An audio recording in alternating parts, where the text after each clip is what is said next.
Embargos infringentes, embargos do devedor, embargos de declaração. Existem diversas espécies de embargos no nosso ordenamento jurídico. Mas é sobre esses últimos, pessoal, embargos de declaração, que eu gostaria de falar com vocês hoje. Porque, necessariamente, na minha opinião, os embargos de declaração, eles são utilizados, na maioria das vezes, indevidamente ou erroneamente. Isso acontece, creio eu, por uma falta de consciência, né, de conhecimento acerca da natureza e o espírito por trás, né, da instrumentalidade desse recurso.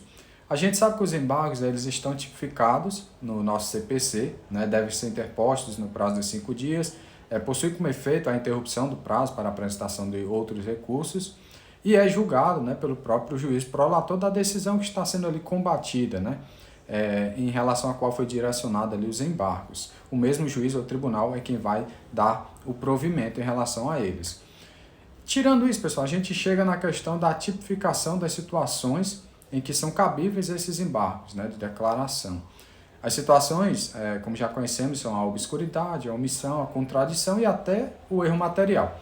Aqui eu não quero tratar do erro material porque, diante da sua amplitude, né, ele pode ser conhecido até pelo juiz mesmo, né, pelo tribunal, pelo juiz, ele pode ser conhecido de ofício, então não me cabe aqui muito falar sobre isso.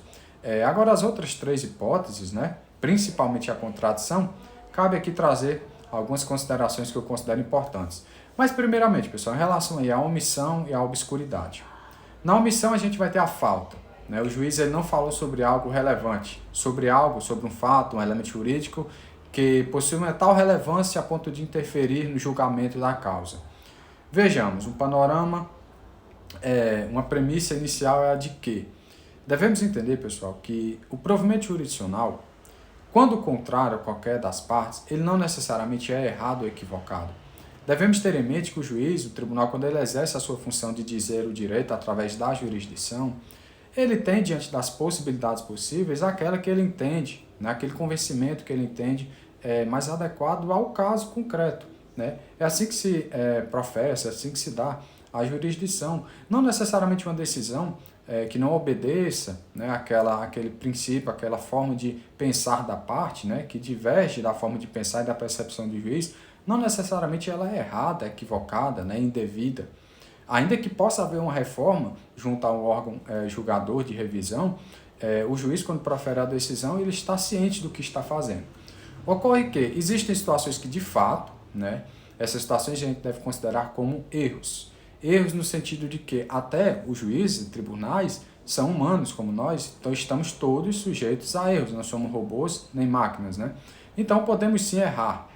E no que diz respeito a esses erros, né, o nosso sistema jurídico ele preza para que as decisões, além de serem bem fundamentadas, né, conforme expressa a nossa Constituição e também o CPC, elas têm que ser claras, né, elas têm que ser completas, elas têm que trazer um provimento eficiente, né, para o jurisdicionado. Então, quando a gente se depara com alguns vícios, né, alguns erros, equívocos, é necessário sim que eles sejam sanados. E a parte, né, que tem interesse naquele processo, que muitas vezes está desfavorecida, tendo em vista uma ambiguidade, tendo em vista ali uma inação do juiz em relação a algum ponto relevante, ela pode e deve sim entrar com esse recurso, né, se utilizar desse instrumento, para não só acolher o seu entendimento, né, absorver ali o seu interesse, mas também trazer para a jurisdição um efeito integrador, um efeito de completude, um efeito de maior coerência, né, na decisão judicial. Então vejamos, no caso da omissão a gente vai ter aquele ponto que possui relevância, aquela questão fática, questão de direito que é relevante para o processo e que o juiz não se pronunciou. Não porque não quis, não propositadamente, mas porque de fato passou batido.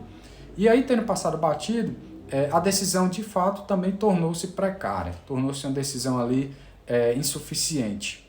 Vejamos, quando há essa omissão que não diz respeito a falar sobre tudo que a parte trouxe para o processo, não é isso. Se o juiz está diante de um fato e se convence que o direito aplicável àquela situação é com base naquele entendimento que ele tem, ainda que a parte argumente de uma ou outra forma, isso não é omissão. Ele se deu por vencido, né, convencido, diante daqueles elementos e assim decidiu julgar. Isso não é omissão. Omissão é quando de fato ele não vê, né, aos seus olhos, ele não percebe aquele elemento. E aí a parte tem que chegar lá e dizer para o juiz que ele não observou tal ponto que tem sim relevância e interferência no processo. A obscuridade está ligada à ambiguidade, à falta de clareza, ou até à vagueza, né? Quando ali o provimento é vago, né? Ele deixa de ser claro, ele deixa de transparecer a coerência também.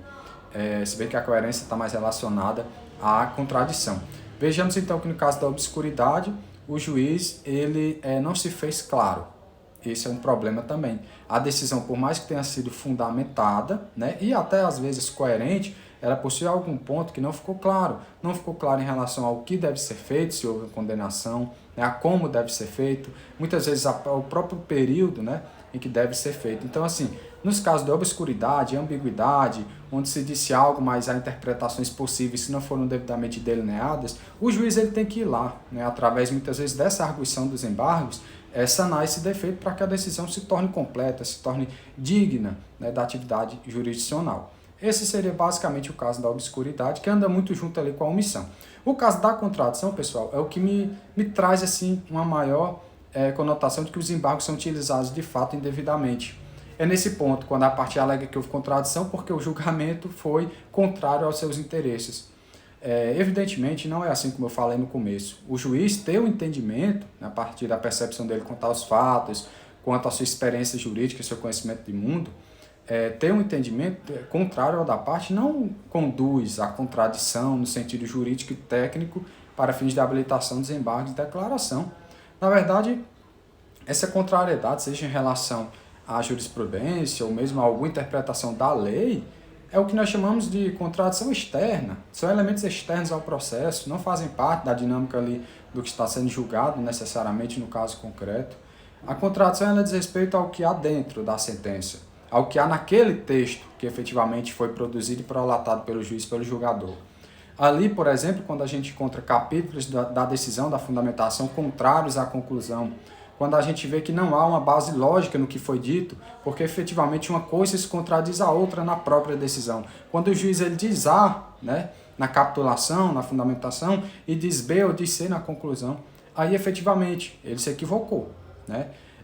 A partir de um entendimento próprio, claro, mas que não conseguiu, né, coexistir, não fez a coexistência de todos os elementos, né? A partir disso, algo fugiu, né, do que vinha sendo ali traçado no âmbito da interpretação e da fundamentação, findando ali na conclusão um dispositivo muitas vezes incoerente. Essa sim é a contradição, aquela que é interna, aquela que diz respeito ao que está no texto que foi produzido pelo juiz, e não quando ele se contradiz em relação a uma jurisprudência que ele não concorda, né? Ou mesmo a interpretação da lei, que, como sabemos, o juiz ele tem essa opção de interpretar a lei, dado, né, o âmbito dos princípios, dado o âmbito dos postulados constitucionais, ele pode se fundamentar de acordo com a sua livre motivação. Então, pessoal, esses são alguns elementos que eu considero importantes aqui para traçar um pouco acerca da real utilidade, da real natureza dos embargos de declaração.